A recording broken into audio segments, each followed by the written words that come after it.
सप्तऋषियों के बारे में क्या जानते हो?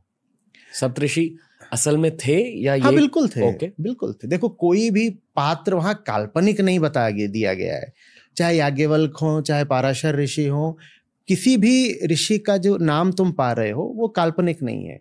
लेकिन फिर उसी बात पर आप वापस जाइए जो मैं कह रहा था, कितनी पुरानी बात है ये। बात है 4-5 हजार साल पुरानी, और किसी एक व्यक्ति द्वारा नहीं लिखी गई है। हम जैसे वेद व्यास बोल देते हैं, अब वेद व्यास कोई एक व्यक्ति नहीं है। एक वेद व्यास है जो कि कौरवों और पांडवों के पूर्वज हैं, एक वेद व्यास है फिर जिन्होंने महाभारत लिखी, एक वेद व्यास हैं जिन्होंने ब्रह्मसूत्र लिखे, और एक वेद व्यास हैं जिन्होंने पुराण लिखे। तो हमें कुछ साफ साफ पता नहीं कि कौन सा व्यक्ति है और कहां पर है, पर व्यक्ति है तो जरूर। और उसका प्रमाण क्या है? उसका प्रमाण है उसके कर्म, उसके कॉम्पोजिशंस। तो वो सब ऋषि हैं। लेकिन हमको ध्यान देना होगा कि ऐतिहासिक नहीं है वेद। हमें उनसे वो चीज सीखनी है जो इतिहास से आगे की है। आप इतिहास सीखने के लिए वेदों के पास या कि हमारे अन्य ग्रंथों के पास भी नहीं जा सकते हो।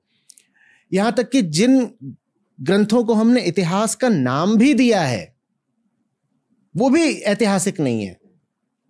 जब आप इतिहास कहते हो तो उसका अनुवाद अंग्रेजी में हिस्ट्री नहीं है, उसका अनुवाद है एपिक। एपिक। तो हम कहते हैं उदाहरण के लिए कि रामायण और महाभारत हमारे इतिहास ग्रंथ हैं। इसका मतलब ये नहीं कि उसमें हिस्ट्री लिखी हुई है, इसका मतलब उनमें कुछ ऐसा लिखा हुआ है जो हिस्ट्री से भी आगे का है। वहां पे आप जाकर के ऐतिहासिक तथ्य तलाशोगे तो आपको कुछ मिलेगा, कुछ नहीं मिलेगा, कुछ सही मिलेगा, कुछ भ्रामक मिलेगा। इतिहास वहां मत खोजो, वहां सत्य खोजो, सत्य मिल जाता है। सत्य इतिहास से बड़ा होता है। ओके।